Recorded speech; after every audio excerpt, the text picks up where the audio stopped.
Assalamualaikum warahmatullahi wabarakatuh. Salam sejahtera bagi kita semua.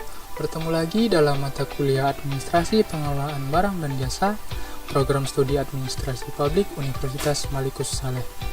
Di sini saya makmur butar-butar dengan NIM 180-210-111 sebagai pemateri, dan yang bertindak sebagai dosen pengampu untuk mata kuliah ini ialah Ibu Risna Dewi, SOS MSP. Dan dalam kesempatan kali ini yang akan saya bahas ialah fungsi manajemen logistik dengan submateri fungsi penganggaran. Inilah presentasi dari saya.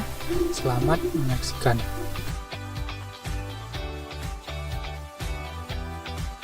Teman-teman sekalian, seperti yang sudah kita ketahui sebelumnya, bahwasanya fungsi manajemen logistik itu ada 7. Yang mana yang pertama ialah fungsi perencanaan dan juga fungsi pemenuhan kebutuhan. Kemudian adalah fungsi penganggaran. Kemudian yang ketiga adalah fungsi pengadaan. Kemudian yang keempat adalah fungsi penyimpanan dan penyaluran. Untuk yang tiga lagi, fungsi manajemen logistik itu ialah yang mana itu adalah fungsi pemeliharaan. Kemudian ada fungsi penghapusan. Yang ketujuh atau yang terakhir adalah fungsi pengendalian. Baiklah teman-teman, dari ketujuh fungsi manajemen logistik tadi, kita akan batasi pembahasan kita mengenai fungsi penganggaran. Apa itu penganggaran? Yang perlu kita ketahui ialah penganggaran atau penyusunan anggaran atau budgeting adalah proses penyusunan rencana keuangan organisasi yang dilakukan dengan cara menyusun rencana kerja dalam rangka waktu tertentu, umumnya 1 tahun dan dinyatakan dalam satuan moneter.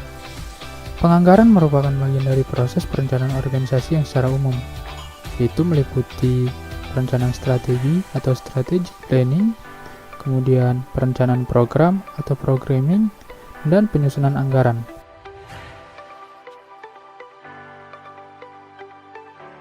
Teman-teman sekalian, setelah mengetahui apa itu penganggaran, maka yang akan selanjutnya kita bahas ialah tahap-tahap penganggaran atau tahap-tahap penyusunan anggaran. Terdapat 4 tahap dalam penganggaran. Yang pertama ialah tahap persiapan, kemudian tahap penyusunan, kemudian tahap ratifikasi atau pengesahan, dan yang terakhir adalah tahap implementasi dan pertanggungjawaban. Nah, di sini kita akan bahas satu-satu. Dimulai dari tahap persiapan. Persiapan penyusunan anggaran atau penganggaran ini dilakukan beberapa bulan sebelum tahun anggaran berikutnya dimulai. Kalau di Indonesia, tahun anggaran itu dimulai pada tanggal 1 Januari, kemudian diakhiri pada tanggal 31 Desember pada tahun yang sama. Nah, persiapan ini dilakukan beberapa bulan sebelum tahun anggaran tersebut.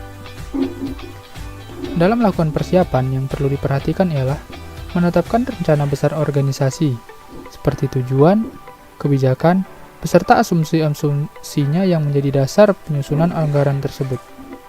Kemudian setelah itu membentuk panitia. Panitia ini terdiri dari ketua, sekretaris, dan anggota, yang mana panitia ini nantinya akan melaksanakan dan mewadahi proses penganggaran tersebut. Kemudian yang kedua ialah tahap penyusunan. Dalam tahap ini, kita harus menyusun rencana keuangan yang terdiri dari rencana pendapatan, rencana biaya, dan juga rencana pembiayaan. Yang mana dalam tahap ini harus melibatkan pihak-pihak terkait dengan bidang yang direncanakan. Kemudian tahap ratifikasi atau pengesahan, yaitu dengan cara melakukan perundingan untuk menyesuaikan rencana akhir setiap komponen anggaran. Kemudian melakukan koordinasi dan menelaah setiap komponen anggaran. Yang mana setelah itu anggaran disahkan dan didistribusikan kepada pengguna anggaran. Yang terakhir ialah tahap implementasi dan tahap pertanggungjawaban. Di sini yang dilakukan adalah melaksanakan kegiatan atau pekerjaan berdasarkan anggaran yang sudah disahkan, kemudian menyusun laporannya dan melihat realisasi anggaran yang telah ditetapkan sebelumnya oleh pengguna anggaran. Kemudian melakukan analisa varians atau selisih dan disampaikan kepada pimpinan organisasi atau pihak-pihak terkait yang membidangi hal tersebut. Selanjutnya adalah manfaat penganggaran. Terdapat 5 manfaat dilakukannya penyusunan anggaran.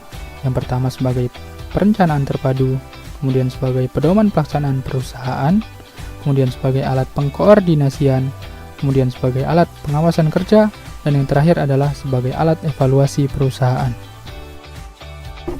Setelah kita mengetahui manfaat dari penganggaran, maka yang akan kita bahas selanjutnya ialah tujuan dari penyusunan anggaran. Adapun tujuan dari penyusunan anggaran, menurut Navarin 2007, yang pertama ialah digunakan sebagai landasan yuridis formal dalam memilih sumber dari investasi dana.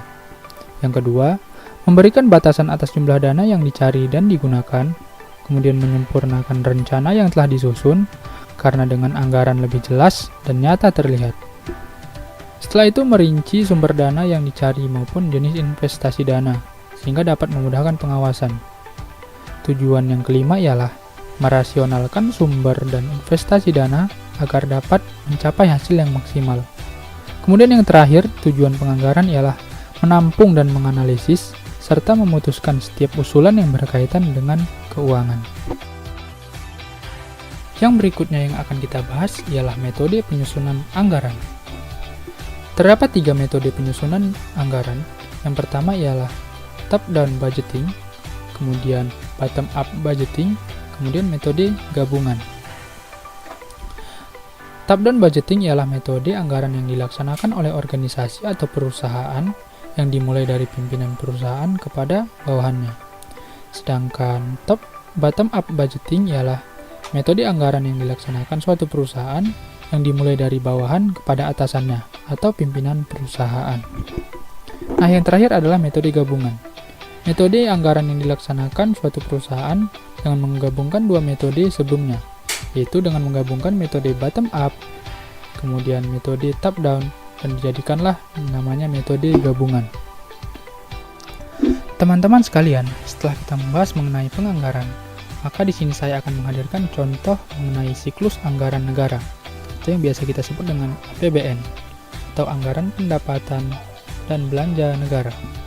Yang pertama ialah perencanaan dan penganggaran APBN, yang mana di situ akan ditetapkan mengenai kebijakan-kebijakan program-program yang akan dilaksanakan pada tahun anggaran terkait. Kemudian, anggaran tersebut dibahas bersama DPR, bersama eksekutif, dan pihak-pihak terkait dalam anggaran tersebut. Kemudian, setelah perancangan dan penganggaran APBN tersebut akan ditetapkan. Setelah dilakukan penetapan, yang akan melahirkan undang-undang tentang anggaran terkait, maka APBN tersebut akan dilaksanakan pada tahun anggaran bersangkutan. Setelah pelaksanaan atau implementasi APBN, kemudian diadakan pencatatan dan pelaporan APBN.